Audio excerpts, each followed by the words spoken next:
Hey, thanks for dropping by to the Planners on Purpose podcast, created by Naomi Tucker, CMP. Now, this space is for the event planners to encourage and empower you so that you can fully live your life on purpose. So before we dig in, please take a moment to subscribe so you get future shows. Now, here she comes, your host, Naomi.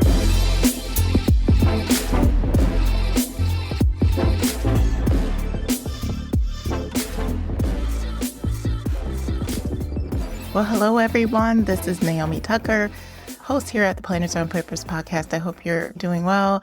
I am excited to be here and just talk about another subject. And this subject is all about toxic jobs. And what I'm going to do is give you 5 signs that your job is toxic. And if any of these signs are happening, then it probably could indicate that it is time to move on.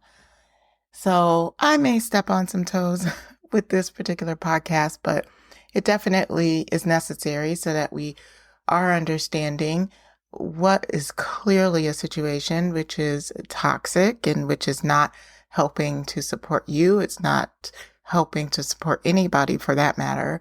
And when it's time to basically see what other opportunities are available to you. So that's what we're going to be talking about today. For those that don't know me, my name is Naomi Tucker. I am a strategic events consultant and burnout coach here at Planners on Purpose. And I empower meeting event professionals to stress less and live more so that they can lead a life that they love, so that they can be a planner on purpose. And very happy that you're here. If you're new to me, thank you so much for being here. And for those of you that are here, that are always are downloading these podcast episodes, I'm very thankful for you. So excited to just have you here listening again. So I wanted to jump into this because I thought that this was a really good subject in and around burnout, as we talk about the stresses that we have in our jobs. And many times those stresses add up to the point where our jobs literally can become toxic. And when this happens, you need to be aware of it. And many times what can happen is that we can have our heads down and you can just be working, not necessarily understanding that you are in a very unhealthy situation at work. So definitely want to make sure that I bring this to light a little bit just so that we're all aware, especially in the event industry, because we have jobs that are high functioning and that can be very high touch at times, and that can have many pressures that can come from all different points. It's important to understand when things meet their limits and when you need to be able to pay attention to things going beyond the threshold of what's acceptable. So let's just dig in, and I'm pretty sure as I go through these, you'll resonate with some of them. And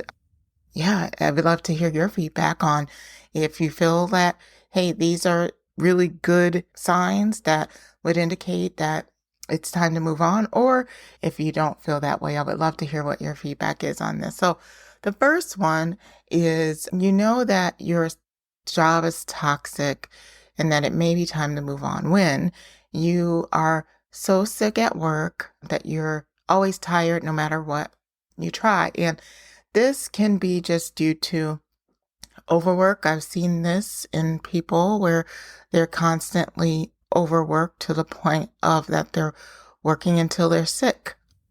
It could be because of constant fatigue, and usually overwork and fatigue, it ends up playing in the same lane, right? Typically when you're overworked, it causes you to be fatigued, and it's a vicious cycle that you feel like you never can get on top of. And so if this is happening, if you find yourself that you're constantly sick, that you're always tired no matter what you try, it's worth a look into why you're feeling this way. And many times with some tweaks, it can be adjusted, and many times it cannot. It can be a function of the workplace, and that's the reason why. you're dealing with it. So give it some good evaluation. And if there isn't another way around it, then you might have to remove yourself from a situation so that you can get better. No one's wanting you to be sick at work. If you're sick at work and if you aren't well and it's due to your environment, it definitely would be helpful for you, and it would be you loving on yourself for you to remove yourself from the situation. So that would be the first one.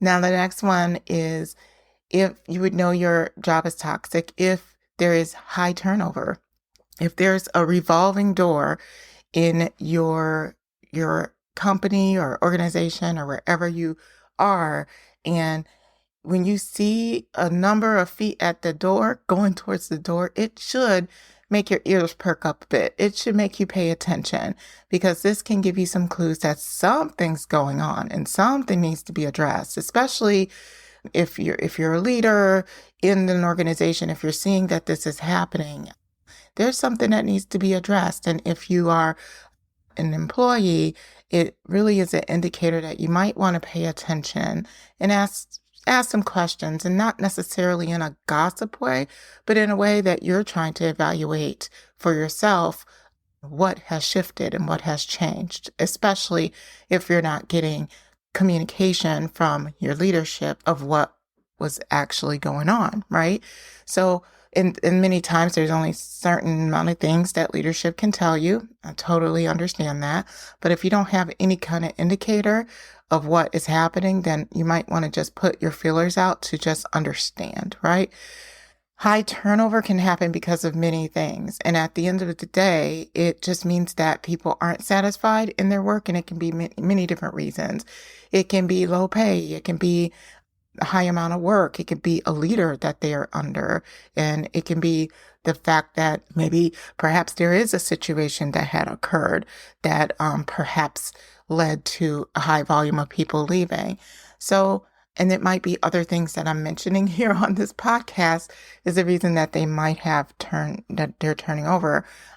But the key, again, is to try to investigate what that challenge is. And if it isn't isolated in the area of a company, because like I mentioned, sometimes it could be, maybe it's a particular department and perhaps it's a leader in a particular department. And since it's isolated to that department, perhaps it can be easily addressed, right?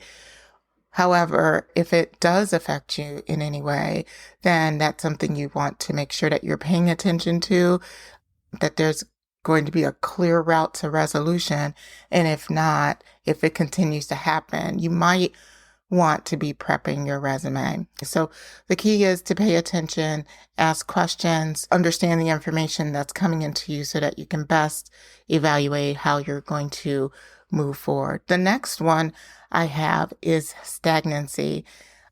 This one it can be really tough, right? Because you could be waiting and waiting and waiting. But what stagnancy means is that within an organization, there's no opportunities for growth. There's no mentoring opportunities. The company isn't growing. And when no one's growing and things don't grow or change, then it can be a bit funky after a while. So you want to pay attention to this sign, because not only does it mean that the company's not growing and not changing and not adjusting or getting new clients and doing different things and doing new things, it also means that you, my friend, might not be growing either. So this can lead to a lack of motivation, and you do need motivation and encouragement to really get through the day and get through a project and really continue to feel excited about the opportunities that you have in front of you. So being stagnant can be just awful sometimes, because there's not necessarily any forward movement. And when you don't see movement, you have to create it so that you can get back into the flow of things. So many times you creating it might mean creating an opportunity for you to move elsewhere. However, I would just say tune in to how you feel when it comes to these situations. Be open and communicate to your leader so you can get the big picture of why the company is not budging at all, or you're not being allotted any opportunities for promotion or for movement. Just make sure that you understand things before you make a big step. The next one I have for you is lack of boundaries, or an organization that does not support boundaries. And this can just show up in different ways, especially if you're a person that really wants to protect your peace. You want to protect your personal life from your life at work. Having people and leaders and anybody within the organization that cannot respect those boundaries, that can really wear at you after a while. So this can happen again in many ways. Maybe you have to answer emails on the weekends and on the evenings all of the time, right? It definitely is understandable. You have events coming up, projects coming up that you might have to put in a little bit of extra elbow grease, right? However, if it's consistent all the time, you never get time for yourself, that can end up being a problem. And it could mean that you are having a challenge with creating those boundaries, but what I'm talking about here is that your organization is infringing on your boundaries. So expecting you to stay late all the time to complete projects, or perhaps the leader asking you to push yourself beyond the point of exhaustion. You're already exhausted. You already had like a 5-event consistent run. However, you're being asked to continue to push. Your boss asks you to push yourself beyond the point of exhaustion, and even possibly even beyond your burnout, to handle different events or handle a specific client. And you have expressed that you need some time off, but they continue to ask you to do this one thing for me. Can you work with this client? They only want to work with you. Things like that, especially when you're at a point of exhaustion and burnout, that can be hard. And it can mean that things are getting pushed on you at some point. So it can also lead to many other things.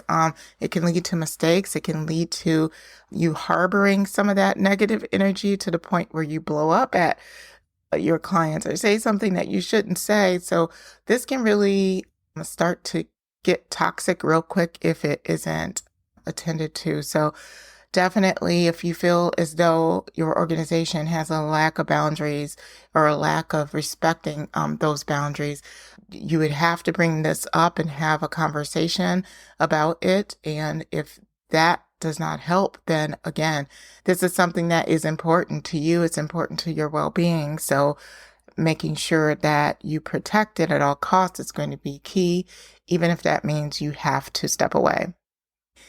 All right. And the last one is that your organization or this workplace permits harassment or bullying. And it can be covert and it can be passive, the passive aggressive kind too.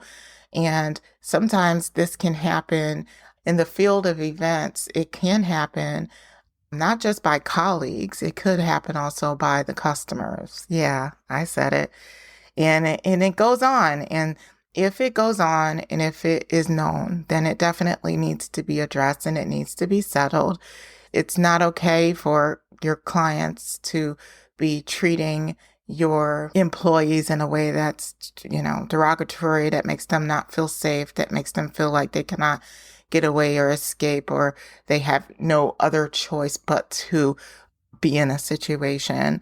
There should be a way to handle clients this way, and there should be clear boundaries that are set by the organization to show and tell that, hey, this behavior isn't going to be acceptable because we care about our people.